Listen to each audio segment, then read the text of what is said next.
سورہ آل عمران 16واں رکوع، سورہ آل عمران کی آیت نمبر 149۔ یا ایھا الذین آمنوا، اے ایمان والوں، ان تطیعوا الذین کفروا، اگر تم کافروں کے کہنے پر چلے، ان اگر تطیعوا تم نے کہنا مانا، الذین کفروا کافروں کا، چاہے وہ ہندو ہوں، یہود و نصارہ ہوں، منافقین ہوں، اگر تم نے ان کا کہنا مانا اور ان کی باتوں پر تم نے عمل کیا، یردوکم علی اعقابکم، تو وہ تمہیں الٹے پاؤں لوٹا دیں گے۔ یردوکم علی اعقابکم، یردو وہ لوٹا دیں گے کم تمہیں، علی اعقابکم تمہاری ایڑیوں کے بل پر، یعنی الٹے پاؤں، تنقلبوا پھر تم پلٹ جاؤ گے، خاسرین نقصان اٹھا کر، یعنی یہ تمہیں دین سے دور کر دیں گے، تمہیں رسول اللہ کی محبت سے دور کر دیں گے۔ لہذا مسلمانوں پر لازم ہے کہ وہ کفار سے علیحدگی اختیار کریں اور ان کی رائے پر اور ان کے مشورے پر عمل نہ کریں، بلکہ شریعت پر عمل کریں۔ بل اللہ مولاکم، بلکہ اللہ تمہارا مولا ہے۔ مولا کے معنی آقا، مالک، مددگار۔ بل اللہ مولاکم، بلکہ اللہ تمہارا مولا ہے۔ وہو خیر الناصرین، اور وہ سب سے بہترین مددگار ہے۔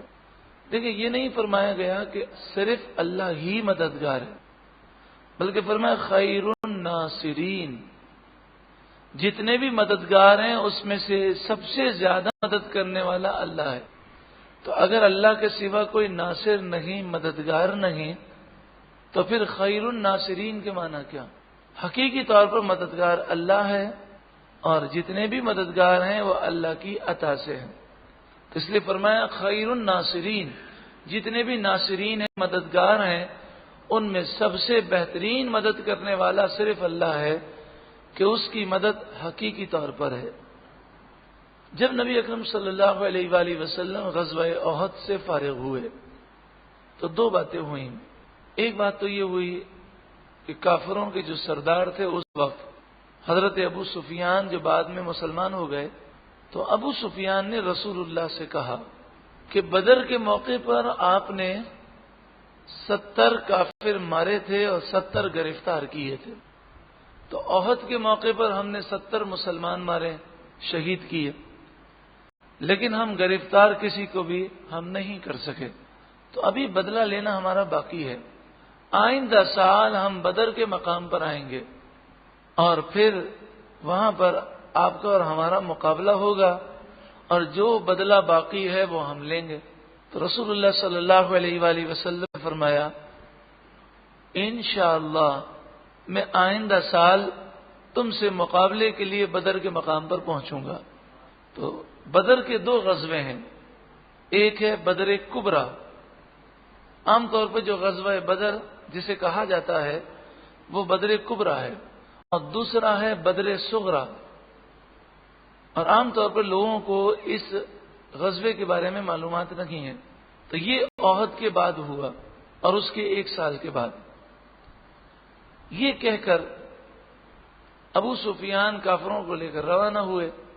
مسلمان جو شہید ہو گئے تھے ان کی تدفین کرنے لگے، اور زخموں سے چور چور تھے، زخموں کی مرہم پٹی کرنے لگے۔ اس موقع پر ابو سفیان جو جا رہے تھے ان کے ذہن میں خیال پیدا ہوا کہ مجھ سے بہت بڑی غلطی ہو گئی، جب 70 مسلمان شہید ہو گئے اور باقی سب زخموں سے چور چور تھے، تو مجھے ایک اور حملہ کرنا چاہیے اور مسلمانوں کو بالکل کچل دینا چاہیے اور یہ ختم کر دینا چاہیے۔ یہ میں نے کیا کیا؟ تو واپس وہ لشکر لے کر روانہ ہوئے اور مسلمانوں پر حملہ کرنے کے ارادے سے چلے۔ نبی اکرم صلی اللہ علیہ وآلہ وسلم وہاں پر آپ صلی اللہ علیہ وآلہ وسلم نے صحابہ کرام سے فرمایا کہ دشمن کا ہمیں تعاقب کرنا چاہیے اور اس پر ہمیں رعب مسلط کرنا چاہیے۔ تو آپ نے کہا کہ کون میرے ساتھ چلے گا؟ تو صحابہ کرام اٹھ گئے، حالانکہ زخموں سے چور چور تھے، جسم ٹوٹا ہوا تھا، مگر رسول اللہ کے فرمان پر کھڑے ہو گئے۔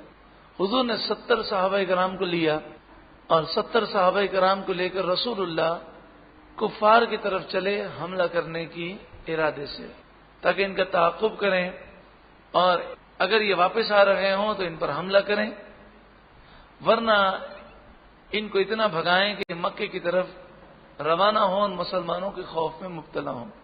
مدینہ منورہ سے تقریباً 8 میل کے فاصلے تک نبی اکرم صلی اللہ علیہ وآلہ وسلم نے حمراء الاسد تک، حمراء الاسد ایک علاقے کا نام ہے، وہاں تک کافروں کا تعاقب کیا۔ جب ابو سفیان کو یہ پتہ چلا کہ رسول اللہ لشکر لے کر ہم پر حملہ کرنے کے لیے آ رہے ہیں تو ان پر بڑا رعب طاری ہو گیا اور ان کے ہاتھ پاؤں پھول گئے اور یہ واپس مکے کی طرف بھاگ گئے۔ اس سے معلوم ہوا کہ دشمن پر فتح یابی کا ایک بہت بڑا سبب رعب و دبدبہ بھی ہے۔ تو آج مسلمان ذلیل اس لیے ہیں کہ آپس کے لڑائی جھگڑوں کی وجہ سے اب مسلمانوں کا رعب و دبدبہ کافروں پر باقی نہ رہا۔ نبی اکرم صلی اللہ علیہ وآلہ وسلم ارشاد فرماتے ہیں، بخاری اور مسلم شریف میں ہے کہ 5 چیزیں جو مجھے دی گئیں وہ مجھ سے پہلے کسی اور نبی کو نہیں دی گئیں۔ ان 5 چیزوں میں سے ایک چیز یہ ہے، نصرت بالرعب مسیرۃ شہر، 1 مہینے کی مسافت تک میرا رعب طاری کیا گیا اور اس سے میری مدد کی گئی۔ 3 دن میں، اس زمانے میں لوگ جب چلتے تھے تو 3 دن میں وہ 90 کلومیٹر سے زائد فاصلہ طے کر لیتے تھے، تو 1 مہینے میں تقریباً 900 یا 1000 کلومیٹر کا فاصلہ طے کیا جا سکتا ہے۔ تو یہ رسول اللہ کی شان ہے، ورنہ عام طور پر بادشاہ کے محل کے قریب لوگ پہنچتے ہیں تو اس وقت ان کا رعب وہ طاری ہوتا ہے، اور حضور کی یہ شان ہے کہ اتنے کلومیٹر دور تک جتنے کافر تھے وہ رسول اللہ صلی اللہ علیہ وآلہ وسلم کے رعب سے وہ کانپتے تھے۔ اس پر یہ آیت کریمہ نازل ہوئی، سنلقی، سین زبر سا مانے ان قریب، نلقی ہم ڈال دیں گے، فی قلوب الذین کفروا الرعب، کافروں کے دلوں میں رعب داخل کر دیں گے۔ یہ واقعہ تو خیر خاص واقعے پر آیت کریمہ نازل ہوئی اور ابو سفیان اور ان کے ساتھی جو کافر تھے ان کے دلوں میں رعب ڈالا گیا، لیکن مفسرین فرماتے ہیں قیامت تک کے کافروں کے دلوں میں اللہ نے مسلمانوں کا رعب ڈال دیا۔ ورنہ آپ دیکھیں مسلمان کتنے کمزور ہیں اور کافر کتنے طاقتور ہیں۔ امریکہ کی قرارداد کو کوئی اقوام متحدہ میں ویٹو نہیں کر سکتا۔ امریکہ کے سامنے نہ روس کی کوئی حیثیت ہے، نہ برطانیہ کی، نہ چائنا کی، وہ اس وقت سپر پاور بنا ہوا ہے، لیکن اس کے باوجود وہ چاہیں تو طاقت اتنی رکھتے ہیں کہ اگر وہ 57 اسلامی ممالک پر قبضہ کر لیں تو کوئی بولنے کا نام نہیں لے گا، بلکہ وہ تمام کافروں کو اگر اپنے ساتھ ملا لیں اور کہیں کہ اتنا اتنا فیصد ہم تمہیں دیں گے تو یہ کافر تو لالچی ہیں، سارے ساتھ مل جائیں گے۔ لیکن یہ اللہ تبارک و تعالی نے مسلمانوں کا رعب ان پر ڈالا ہے، اور ہم اتنے گناہگار، سیاکار، دین سے دور، پھر بھی ہمارا اتنا رعب ہے، تو اگر ہم واقعی تمام مسلمان متقی اور پرہیزگار ہو جائیں تو پھر اللہ تعالیٰ کیسا رعب و دبدبہ عطا فرمائے گا۔ تو یہ رعب و دبدبہ ہے کہ وہ باوجود دشمنی کے، باوجود طاقت کے، کہ ان کی طاقت اور ہماری طاقت کا کوئی حساب ہی نہیں، یعنی 57 اسلامی ممالک، ان کا بجٹ اگر ملا دیا جائے پورے سال میں جو وہ خرچہ کرتے ہیں وہ سارا بجٹ ملا دیا جائے تو امریکی جو دفاعی بجٹ ہے اس کے سامنے اس کی حیثیت 10% بھی نہیں ہے۔ اتنی دولت ہے ان کے پاس، ساری دنیا پر وہ چھائے ہوئے ہیں، لیکن اللہ تبارک و تعالی نے اس دین کے ماننے والوں کی مدد فرمائی۔ اور یہ جو نحوستیں ہیں یہ ہمارے گناہوں کی نحوستیں ہیں۔ بما اشرکو، اس وجہ سے کافروں پر اللہ نے رعب ڈال دیا کہ وہ شرک کرتے ہیں باللہ، اللہ کے ساتھ، یعنی اللہ کے ساتھ کسی کو برابر ٹھہراتے ہیں، یا تو عبادت میں برابر سمجھتے ہیں کہ اللہ کی بھی عبادت کی جا سکتی ہے اور فلاں کی بھی پوجا کی جا سکتی ہے، تو عبادت میں انہوں نے اللہ کے برابر سمجھا کسی کو، جیسے مشرکین مکہ ہوں، ہندو ہوں، عیسائی، یہودی، کہ وہ حضرت عزیر کو اور حضرت عیسیٰ علیہ السلام کو الہ، خدا، معبود سمجھتے ہیں، اللہ کا بیٹا سمجھتے ہیں۔ ما لم ينزل به سلطانا، جبکہ اللہ تعالی نے اس پر کوئی دلیل سمجھ نازل نہیں فرمائی، یعنی بلا دلیل، بغیر کسی دلیل کے وہ اللہ کے برابر لوگوں کو ٹھہراتے ہیں۔ وَمَأْوَاهُمُ النَّارُ، اور ان کا ٹھکانہ جہنم ہے۔ دنیا کے اندر تو کچھ وقت برتنے کے لیے دیا جاتا ہے، لیکن دنیا بڑی حقیر ہے، اصل میں تو ان پر عذاب ہوگا جہنم میں، ان کا ٹھکانہ جہنم ہے۔ وَبِئْسَ مَثْوَى الظَّالِمِينَ، بئس مانے بہت ہی برا، مثویٰ ٹھکانہ، اور ظالموں کا بہت ہی برا ٹھکانہ ہے۔ غزوہ احد کے موقع پر بعض مسلمانوں کے ذہن میں یہ خیال پیدا ہوا کہ جب اللہ تعالیٰ نے وعدہ فرمایا کہ وہ مسلمانوں کی مدد فرمائے گا، تو پھر غزوہ احد کے اندر اتنی پریشانیاں کیوں آئیں؟ فرمایا وَلَقَدْ، اور ضرور بے شک، صَدَقَكُمُ اللَّهُ وَعْدَهُ، اللہ نے تم سے سچا وعدہ کیا، اللہ نے اپنا وعدہ سچا کر دکھایا، اذ جب تحسونہم، تم کافروں کو قتل کر رہے تھے، بِإِذْنِهِ، اللہ کے اذن سے، اور کافر بھاگ رہے تھے، تمہیں فتح مل گئی، حتی یہاں تک، اذا فشلتم، جب تم نے بزدلی دکھائی، وتنازعتم فی الامر، اور اپنے معاملے میں جھگڑا کیا، 40 تیر انداز اس درے سے ہٹ گئے، اور پھر دشمن نے حملہ کیا تو تم بھاگنے لگے، تو اس وجہ سے جنگ کا نقشہ پلٹ گیا، اور جو مدد آئی تھی وہ مدد چلی گئی۔ وَعَصَيْتُمْ، اور تم نے رسول اللہ کی نافرمانی کی، مِن بَعْدِ مَا أَرَاكُمْ مَا تُحِبُّونَ، بعد اس کے کہ اللہ تمہیں دکھا چکا تمہاری خوشی کی بات، ما تحبون، جو تم پسند کرتے، یعنی اللہ تمہیں فتح دکھا چکا، فتح مل گئی، غیبی مدد آ گئی، 700 مسلمانوں نے 3000 کافروں کو شکست دے دی، لیکن جب تم نے رسول اللہ کی نافرمانی کی تو وہ مدد چلی گئی۔ رسول اللہ درمیان میں موجود ہیں، صحابہ موجود ہیں، صالحین ہیں، متقی ہیں، پرہیزگار ہیں، صرف 40 افراد نے رسول اللہ کی نافرمانی کی، اور یہ نافرمانی بھی جان بوجھ کے نہ کی، غلط فہمی ہو گئی کہ رسول اللہ نے فرمایا تھا کہ یہیں پر کھڑے رہنا، اب تو جنگ ختم ہو گئی اور سب اب کافر جا رہے ہیں، تو اب کھڑے رہنے کی کوئی حاجت نہیں۔ حضور کا فرمان جنگ کے لیے تھا، لیکن 10 تیر انداز کہنے لگے کہ نہیں، رسول اللہ کا فرمان یہ تھا کہ یہیں کھڑے رہنا، تو اب جب تک رسول اللہ ہمیں نہیں کہیں گے ہم یہاں سے ہٹ نہیں سکتے، تو فرمان کے سمجھنے میں غلطی ہوئی تو اتنا نقصان ہوا۔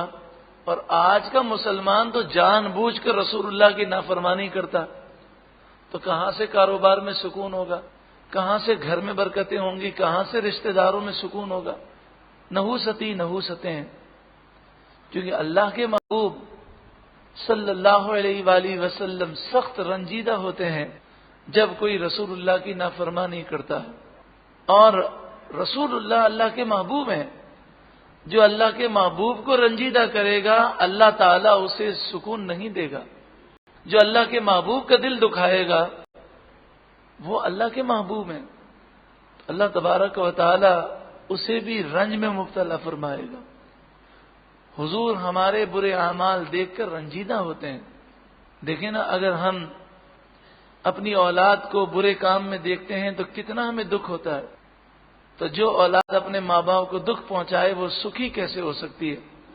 ہمارے آقا تو ہمارے ماں باپ سے بڑھ کر ہیں، عاشق رسول کہلانے والا کیا رسول اللہ کی نافرمانی کر سکتا ہے؟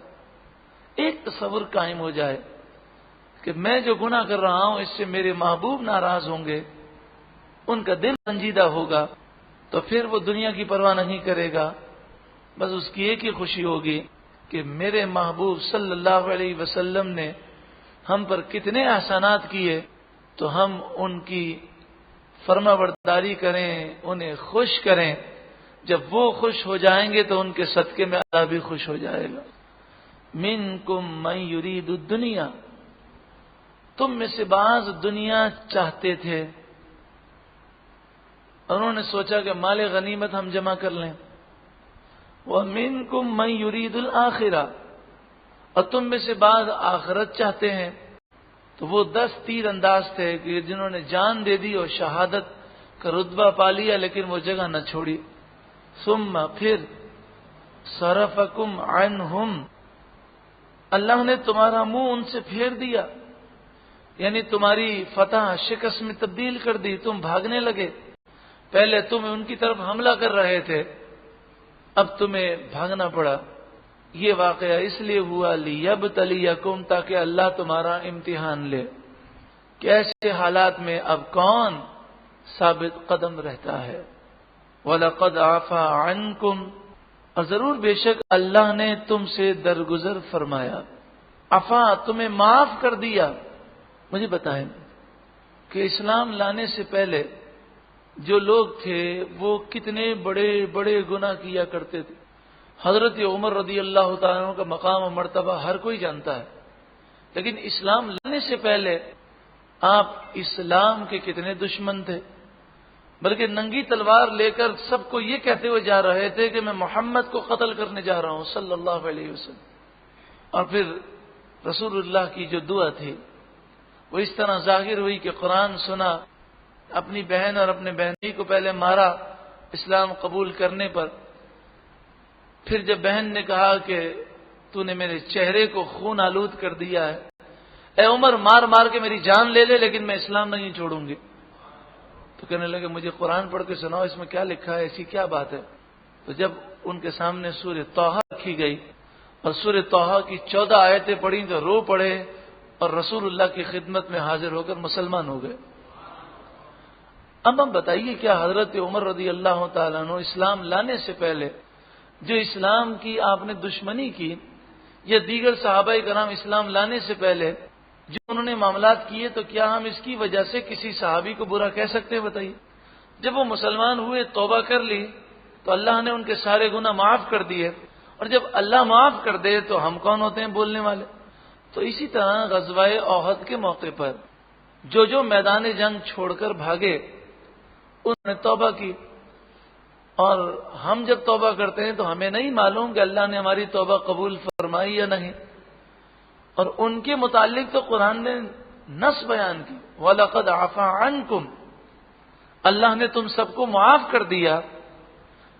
تو اللہ نے جب واضح بیان کر دیا کہ اللہ نے سب کو معاف کر دیا، تو کون ہے وہ بدبخت کہ جو اب صحابہ کرام علیہم الرضوان کا ذکر جو ہے برے الفاظ کے ساتھ کرے؟ جب انہوں نے معافی مانگ لی اور اللہ نے معاف کر دیا تو پھر ان کے بارے میں کوئی کلام کرنا یہ کسی کو زیب نہیں دیتا۔ اور جو صحابہ کرام کا یہ ادب ہے وہ در حقیقت اللہ کے کلام کا منکر ہے، کہ جب قرآن کہہ رہا ہے کہ اللہ نے معاف فرما دیا، واللہ ذو فضل علی المؤمنین، اور اللہ مومنوں پر بڑے فضل والا ہے۔ اذ تسعدون، اذ جب، تسعدون تم منہ اٹھائے چلے جاتے تھے۔ ایک ہوتا ہے صعود، صاد عین واو دال، صعود، بلندی پر چڑھنے کو صعود کہتے ہیں، اور ایک ہے اسعاد، الف صاد عین الف دال، یہ ہموار زمین پر تیز دوڑنے کو اسعاد کہتے ہیں۔ تو یہاں اسعاد سے ہے تسعدون، باب افعال سے ہے، یعنی تم منہ اٹھائے چلے جاتے تھے، دور بھاگے جا رہے تھے بڑی اسپیڈ کے ساتھ۔ ولا تلوون علی احد، اور تم پیٹھ پھیر کر کسی کو نہ دیکھتے۔ والرسول، اور رسول اللہ صلی اللہ علیہ وسلم یدعوکم تمہیں پکار رہے تھے، بلا رہے تھے، فی اخراکم دوسری جماعت میں. رسول اللہ صلی اللہ علیہ وآلہ وسلم کے ارد گرد چند صحابہ کرام تھے اور آپ نے لوگوں سے کہا کہ میں یہاں پر ہوں، یہاں پر آؤ. تو اس منظر کو بیان کیا گیا. فَأَصَابَكُمْ غَمًّا بِغَمٍّ، تو اللہ نے تمہیں غم کا بدلہ غم دیا، یعنی تم نے اللہ کے محبوب کو رنجیدہ کیا تو اللہ نے تمہیں رنجیدہ کر دیا. کیا آیت کریمہ ہے. غلط فہمی کی وجہ سے حدیث کے مطلب کو سمجھنے میں غلطی ہوئی، غلط فہمی ہو گئی، اس میں 40 تیر انداز اس جگہ سے ہٹ گئے، لیکن آزمائش سب پر آ گئی. تو بتائیے کہ جو رسول اللہ کو جان بوجھ کر نافرمانی کر کے رنجیدہ کرے کہاں سے سکون پائے گا؟ آج لوگ کہتے ہیں سکون نہیں ہے، تو کہاں سے سکون ملے گا؟ فَأَصَابَكُمْ غَمًّا بِغَمٍّ، تو اللہ نے تمہیں غم کا بدلہ غم دیا، یعنی رسول اللہ کو غمگین کرنے کے بدلے میں اللہ نے تمہیں غمگین کر دیا، کیونکہ وہ اللہ کے محبوب ہیں. پھر یہ معافی کا اعلان کیوں کیا گیا؟ لِكَيْ لَا تَحْزَنُوا عَلَى مَا فَاتَكُمْ، جو ہاتھ سے گیا اس پر تاکہ تم افسوس نہ کرو. یہ واقعہ تو تمہیں سمجھانے کے لیے ہے، لیکن اب اس پر افسوس نہ کرو. یعنی جب تم نے توبہ کر لی اور یہ عزم کر لیا کہ اب آئندہ نہیں کریں گے تو حوصلوں کو پست نہ کرو، حوصلہ بلند رکھو. لِكَيْ لَا تَحْزَنُوا، تاکہ تم رنج نہ کرو، عَلَى مَا فَاتَكُمْ، فاتہ مانے فوت ہو گئی، جو چیز تم سے فوت ہو گئی، جو چیز تمہارے ہاتھ سے چلی گئی اس پر تم افسوس نہ کرو. وَلَا مَا أَصَابَكُمْ، اور جو مصیبتیں تمہیں پہنچی اس پر تم رنج نہ کرو. اس لیے تمہیں معافی کا اعلان سنایا کہ اس اعلان کو سن کر تمہیں اتنی خوشی ہو کہ تم اپنے زخم بھول جاؤ. وَاللَّهُ خَبِيرٌ بِمَا تَعْمَلُونَ، اور اللہ تمہارے تمام کاموں سے باخبر ہے. یعنی یہ معافی کا اعلان صرف وقتی نہیں ہے، اللہ تعالیٰ نے ہمیشہ کے لیے تمہیں معاف فرما دیا. بما تعملون کے معنی ہے جو تم کام کرو گے وہ بھی اللہ جانتا ہے، تو لہذا تمہاری زندگی کے متعلق اللہ جانتا ہے کہ تم کیا کرنے والے ہو، تو اللہ تعالیٰ نے تمہیں معاف کر دیا. تو اس لیے صحابہ کرام علیہم رضوان کی زندگی اتنی مبارک ہے کہ انہیں معافی کا اعلان سنا دیا گیا. تو اگر کوئی لغزش ہو جائے تو اس پر کلام کرنا اور انہیں لان تان کرنا یہ خارجیوں کا طریقہ ہے، یہ بدبختوں کا طریقہ ہے، یہ مسلمانوں کا طریقہ نہیں ہے. ثم انزل علیکم من بعد الغم، پھر اللہ نے تم پر نازل فرمایا من بعد الغم، غم کے بعد، امنتن نعاسن، چین والی نیند اللہ نے نازل فرمائی. آپ کو معلوم ہے کہ جب انسان تھکا ہوا ہو بہت زیادہ، لیکن پریشانیاں ہوں، خوف کا عالم ہو، جان کی فکر ہو، تو چاہے کتنا بھی تھکا ہوا ہو نیند نہیں آ سکتی. صحابہ کرام علیہم رضوان زخموں سے چور چور ہو گئے. اب وہ تھکن، چونکہ ایک تو وہ غزوہ احد کی پہلے کی تھکن تھی، پھر کافروں نے حملہ کر دیا تو وہ تھکن، جسم چور چور. اس عالم میں اللہ تعالیٰ نے صحابہ کرام پر نیند کو مسلط فرما دیا. تو جو روب اور خوف دلوں میں تھا وہ جاتا رہا اور امن اور راحت کے ساتھ ان پر نیند اتاری.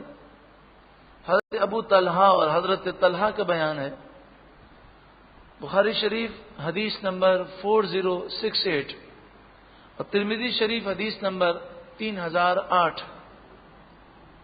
بخاری شریف حدیث نمبر 4068، ترمذی شریف حدیث نمبر 3008 کہ فرماتے ہیں کہ نیند ہم پر چھا گئی، ہم میدان جنگ میں تھے، تلوار ہمارے ہاتھ سے چھوٹ جاتی، پھر اٹھاتے پھر چھوٹ جاتی.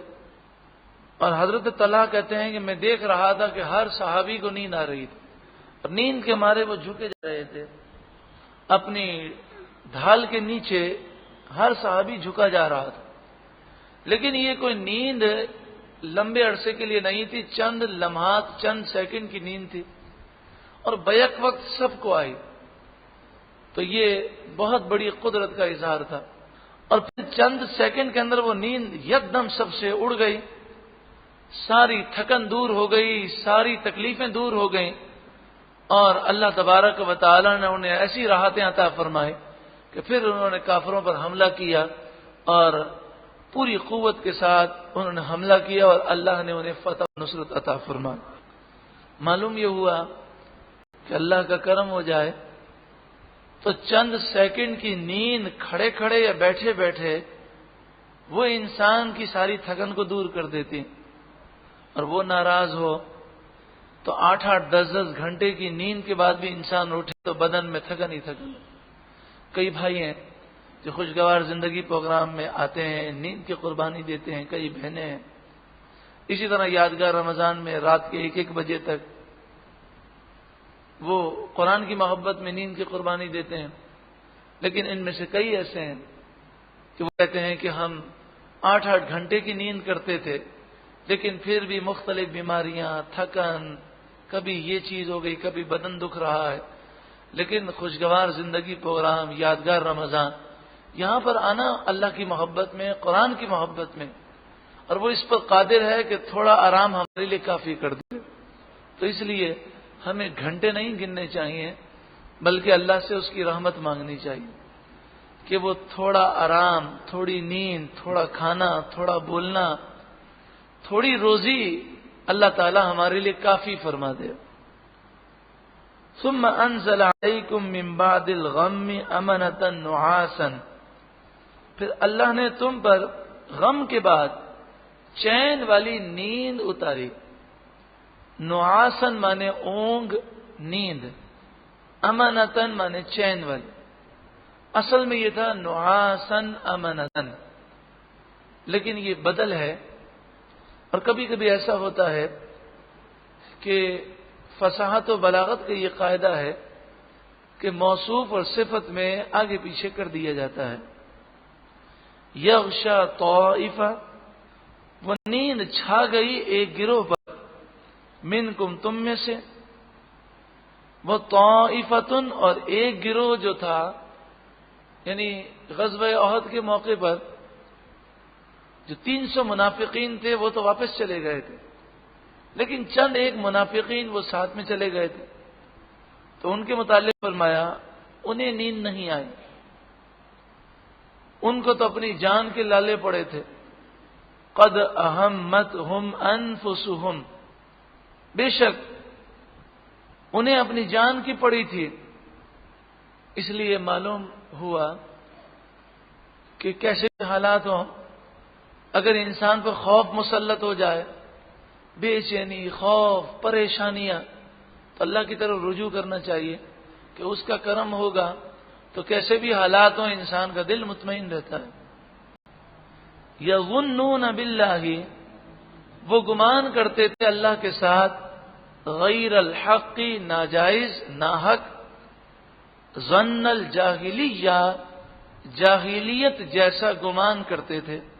یعنی وہ منافقین دل میں سوچ رہے تھے کہ اللہ حضور کی مدد نہ فرمائے گا، یا وہ یہ سوچ رہے تھے کہ رسول اللہ شہید ہو گئے، اب آپ کا دین باقی نہ رہے گا. یقولون، وہ کہتے، حل لنا من الامر من شیء، اس کام میں کچھ ہمارا بھی کیا اختیار ہے. یعنی وہ کہتے تھے کہ یہ تو جنگ ایسی ہے کہ بے بسی کی جنگ ہے، ہم تو مقابلے کی کوئی طاقت نہیں رکھتے، بلکہ یہ جنگ نہیں بلکہ خودکشی ہے، اتنی بڑی طاقت سے ٹکرانا. قل، اے محبوب آپ فرمائیے، ان الامر کلہ للہ، بے شک سارا اختیار تو اللہ ہی کے لیے، حقیقی طور پر اختیار رکھنے والا تو اللہ ہی ہے. تمہیں تو اللہ کی رحمت پر بھروسہ کر کے کوشش کرنی ہے، اور عطا فرمانے والا تو صرف اور صرف اللہ ہے۔ معلوم یہ ہوا کہ حقیقی طور پر مختار کل صرف اور صرف اللہ ہے۔ فرشتوں، انبیاء کو، اولیاء کو جو اختیار ملا وہ اللہ کی عطا سے ملا، اور اللہ کی اذن اور مشیت سے ہے۔ اللہ کی مشیت کے بغیر پتا بھی ہل نہیں سکتا۔ یخفون فی انفسہم، وہ چھپاتے ہیں اپنے جی میں، ما لا یبدون لک، جو وہ ظاہر نہیں کرتے تمہارے لیے۔ یعنی وہ اپنے دل میں کفر رکھتے ہیں، نفاق رکھتے ہیں، اللہ کے وعدے پر شک رکھتے ہیں۔ انہیں میدان احد میں آنے پر بڑا افسوس ہے، لیکن یہ باتیں وہ زبان پر نہیں لاتے، اس باتوں کو چھپاتے ہیں۔ یقولون، وہ کہتے ہیں، لو کان لنا من الامر شیء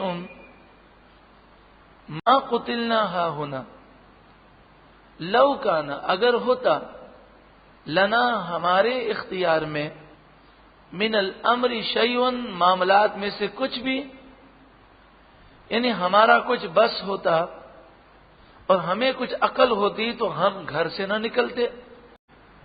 ما قتلنا ہاہنا، تو ہم یہاں پر مارے نہ جاتے۔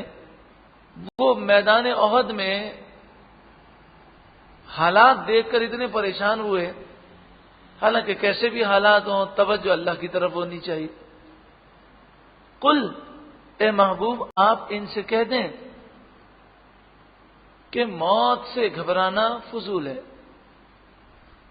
موت اسی دن آئے گی جس دن لکھی ہے، اور جس دن آئے گی جس جگہ لکھی ہے وہاں تمہیں ضرور پہنچنا ہے۔ دنیا کی کوئی طاقت تمہیں موت سے بچا نہیں سکتی۔ اے محبوب آپ فرمائیے، لو کنتم، اگر تم ہو، فی بیوتکم، اپنے گھروں میں،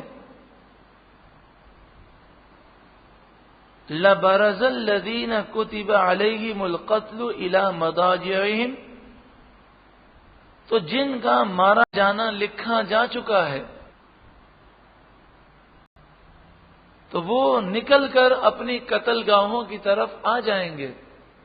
یعنی جن کے نصیب میں موت ہے اور جو مقام موت کا لکھا ہے وہ خود بخود موت کی جگہ پر پہنچ جائیں گے۔ تو موت سے فرار ممکن نہیں ہے۔ الفاظ کے معنی پر غور کر لیں۔ لا برزا، ضرور، برزا، وہ نکلیں گے۔ الذین کتب علیہم القتل، وہ لوگ کہ جن پر قتل لکھ دیا گیا، جن کے نصیب میں مرنا ہے، الی مضاجعہم، مضاجع، قتل کی جگہ، اپنی قتل گاہوں کی طرف۔ حقیقت یہی ہے کہ انسان اپنی قتل کی جگہ پر پہنچ جاتا ہے، اور جس کی موت نہیں لکھی وہ کوئی نہ کوئی بہانہ ہو جاتا ہے، وہ بچ جاتا ہے۔ ایسے کئی واقعات ہوئے ہیں، آپ کے سامنے اس کی بہت ساری مثالیں ہوں گی۔ ہمارے ایک رشتہ دار تھے، وہ روزانہ آفس اسکوٹر پر جاتے تھے، اور رات کو 9 بجے آفس سے وہ نکلتے تھے، لیکن غالباً 1988 میں بوہری بازار میں اور ایمپریس مارکیٹ میں بم دھماکہ ہوا، 88 میں یا 87 میں، تو یہ 2 دھماکے ہوئے تھے۔ اور تیسری بات یہ تھی کہ اس زمانے میں اتنی ٹریفک تو نہ تھی، لیکن ایمپریس مارکیٹ میں رش ہوتا تھا، تو اسکوٹر سے آنے والا وہ اس روٹ کو نہیں پکڑتا تھا، لیکن موت لکھی ہے۔ تو ان کے بھائی کہتے ہیں کہ وہ صبح اسکوٹر کو اسٹارٹ کرتا رہا، اسکوٹر اسٹارٹ نہیں ہو، بڑا پریشان ہوا، پتہ نہیں کیوں اسٹارٹ نہیں ہو رہی۔ تو پھر وہ بس میں بیٹھ کر گئے، اور ان کے گھر کے پاس ایک ہی بس آتی تھی، اور وہ بس ایمپریس مارکیٹ سے ملتی تھی۔ پھر آنا، ان کی چھٹی ہوتی تھی 9 بجے، لیکن اس دن انہیں ایک دعوت میں جانا تھا، تو 6 بجے وہ چھٹی لے کر نکلے، اور غالباً 6:20 پر بم دھماکہ ہوا تھا، اور نکل کے وہ ایمپریس مارکیٹ آئے۔ وہاں ایک ان کے جاننے والے ملے، انہوں نے کہا ارے آپ یہاں کیا کر رہے ہیں؟ تو کہنے لگے کہ بس آج اسکوٹر اسٹارٹ نہیں ہوئی تو اس لیے بس کے لیے آیا ہوں، اور 9 بجے چھٹی ہوتی ہے لیکن آج مجھے دعوت میں جانا ہے۔ پھر بس وہاں پہ نہیں ملی تو وہ ایک اور بس آتی تھی جو ان کے علاقے کے تھوڑے فاصلے پر آتی تھی، تو اس کو حاصل کرنے کے لیے وہ پیدل چل کر جا رہے تھے۔ اس دوران بم دھماکہ ہوا۔ وہ جو جن سے ان کی ملاقات ہوئی انہیں کچھ بھی نہیں ہوا، تو انہوں نے ان کے گھر والوں کو کہا کہ آپ پریشان نہ ہوں، میں نے اس سے گفتگو کی ہے اور میرا خیال ہے کہ وہ چلتے چلتے دور نکل گئے ہوں گے اور بم دھماکے کی وہ رینج سے باہر ہوں گے، لیکن رات کے 2-3 بجے میت ملی۔ اس وقت جو بم دھماکہ ہوا تھا اس میں لوگ جل گئے تھے اور لاشیں ایسی ہو گئی تھیں کہ رشتہ دار دیکھ نہیں پاتے تھے۔ تو جب میت گھر پہ لائی گئی تو چادر ڈالی گئی تھی اور لانے والوں نے بھی ان کے جسم کو دیکھا نہیں تھا، تو سب سے وہ کہہ رہے تھے کہ رشتہ داروں کو میت دیکھنے سے منع کر دینا، لیکن رشتہ دار نہ مانے، اور جب انہوں نے چادر ہٹائی تو پورے جسم پر خراش بھی نہیں تھی، پورے جسم پر خراش بھی نہیں تھی۔ بڑے پریشان ہوئے کہ اس کو کیا ہو گیا۔ پھر پتہ چلا کہ وہ رینج سے بہت دور تھے، لیکن جب بم دھماکہ ہوا تو ایک ٹکڑا جو ہے پیچھے سے ان کے دماغ پر لگا اور ان کا انتقال ہو گیا۔ 25 سال ان کی عمر تھی، امریکہ کا ویزا آ چکا تھا، ٹکٹ آ چکی تھی، امریکہ پڑھنے کے لیے جانے والے تھے، لیکن موت یہ نہیں دیکھتی کہ ابھی اس کی شادی ہوئی ہے کہ نہیں، ابھی اسے اس کی ٹکٹ آ گئی ہے کہ نہیں۔ موت تو اپنے وقت پر آتی ہے، تو وہ زندگی کے جو لمحات لکھ کر آئے تھے وہ پورے ہو گئے۔ انسان جتنا بھی بچنا چاہے، جہاں موت لکھی ہے وہاں پہنچ جاتا ہے، اور کبھی کبھی تو یہ ہوتا ہے کہ انسان موت سے بھاگنے کی کوشش کرتا ہے، وہ یہاں موت سمجھ رہا ہوتا ہے، جہاں بھاگ کر جاتا ہے وہی موت لکھی ہوتی ہے۔ جیسے حضرت سلیمان علیہ السلام کی بارگاہ میں ایک شخص حاضر ہوا تو ملک الموت آئے اور اسے گھور گھور کے دیکھنے لگے۔ تو وہ تشریف لے گئے تو سلیمان علیہ السلام سے وہ کہنے لگا یہ کون تھے؟ تو آپ نے فرمایا یہ تو موت کے فرشتے تھے۔ کہا یہ مجھے گھور کے دیکھ رہے تھے، مجھے بڑا ڈر لگ رہا ہے، آپ ایسا کریں کہ ہوا کو حکم دیں مجھے سینکڑوں میل دور پہنچا دے۔ حضرت مولانا روم علیہ الرحمہ نے یہ لکھا کہ اس نے کہا مجھے ہند پہنچا دے، ملک شام سے ہند پہنچا دے۔ تو آپ نے فرمایا دیکھو اگر موت نہیں لکھی تو ملک الموت کچھ نہیں کریں گے، اور موت اگر لکھی ہے تو وہ وہاں بھی پہنچ جائیں گے، فائدہ۔ اس نے کہا نہیں مجھے بڑا ڈر لگ رہا ہے۔ تو آپ نے فرمایا ٹھیک ہے، ہوا کو حکم دیا، ہوا نے اڑایا اور چند لمحات میں اسے ہند پہنچا دی۔ جیسے ہی وہ اترا تو حضرت مولانا روم علیہ الرحمہ فرماتے ہیں جیسے ہی وہ اترا تو سامنے ملک الموت کو اس نے پایا انسانی شکل میں۔ کہا ارے میں آپ سے بچنے کے لیے تو یہاں بھاگ کر آیا، آپ یہاں بھی پہنچے ہوئے۔ تو آپ نے فرمایا کہ تو یہاں پہنچا کیسے؟ تو کہا کہ آپ مجھے گھور کیوں رہے تھے؟ تو کہا میں اس لیے گھور رہا تھا کہ مجھے اللہ تعالیٰ نے اس جگہ پر تیری روح قبض کرنے کا حکم دیا تھا، تو میں گھور گھور کے دیکھ رہا تھا کہ تو وہی ہے، میں تو وہاں پہنچ جاؤں گا، تو پہنچے گا کیسے وہاں پر ابھی؟ تو حقیقت کیا ہے؟ حقیقت وہی ہے جو قرآن نے بیان کی۔ پھر اس آیت کریمہ کو سنیے، قل، اور یہ ایسی آیتیں ہیں کہ ایسے حالات کے اندر انسان کو نڈر بنا دیتے ہیں۔ یہ خوف کی یہ فضا لوگوں کو کئی بیماریوں میں مبتلا کر رہی ہے، نفسیاتی مریض ہو رہے ہیں، بچے کالج جاتے ہیں، یونیورسٹی جاتے ہیں تو ماں باپ نفسیاتی مریض بن رہے ہیں، بچے اگر وہ بازار میں گئے ہیں، دکان پر گئے ہیں کام کے لیے، آفس گئے ہیں اور کوئی دھماکہ ہو گیا، کوئی حالات خراب ہو گئے تو ماں باپ سوچ سوچ کر پاگل ہو رہے ہیں۔ لیکن یہ آیتیں اگر ہم قرآن کے نور سے روشن ہو، وَمَن يَتَوَكَّلْ عَلَى اللَّهِ فَهُوَ حَسْبُهُ، انسان اللہ پہ بھروسہ کرے اور یہ تصور کر لے اگر موت لکھی ہے تو آنی ہے، اور کسی کو بھی ہمیشہ دنیا میں رہنا نہیں ہے.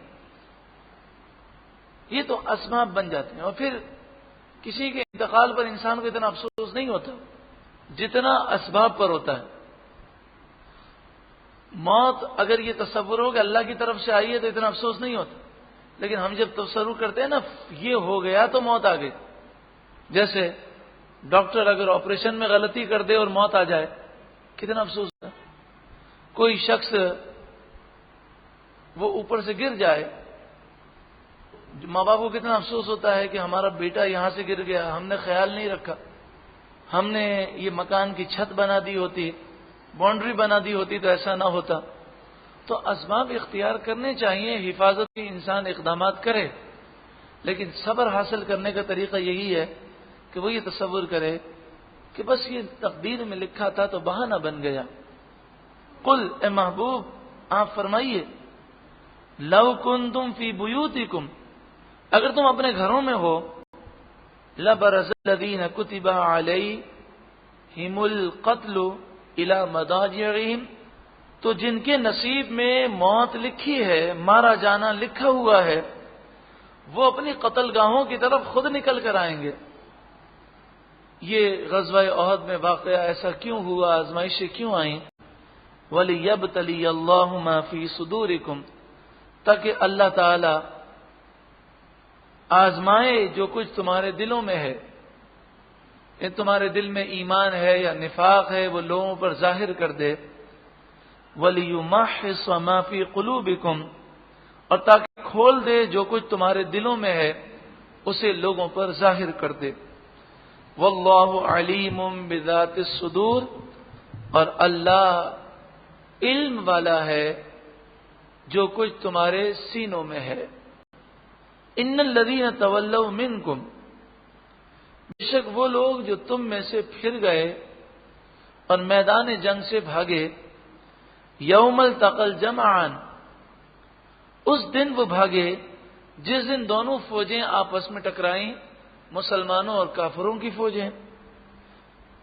انما استزلهم الشیطان ببعض ما کسبوا، انہیں تو صرف شیطان نے لغزش دی، ببعض ما کسبوا، ان کے بعض اعمال کی وجہ سے. یعنی شیطان لغزش دینے میں کامیاب ہوتا ہے ہماری غلطی کی وجہ سے. جب تک انسان اللہ کی طرف توجہ رکھتا ہے شیطان کے وار ناکام ہوتے ہیں، اور جیسے ہی توجہ ہٹتی ہے تو شیطان حملہ کرتا ہے. جیسے کہ حدیث پاک میں ہے جب انسان اللہ کا ذکر کرتا ہے، اللہ کی یاد کرتا ہے تو شیطان دور بھاگ جاتا ہے، اور جیسے ہی لمحے کے لیے بھی وہ غافل ہو تو شیطان قریب آ کر وسوسے دیتا ہے. پھر فرمایا وَلَقَدْ عَفَا اللَّهُ عَنْهُمْ، یہ واقعات ہماری نصیحت کے لیے ہیں. کوئی ان مسلمانوں یا صحابہ کرام کی توہین نہیں کر سکتا.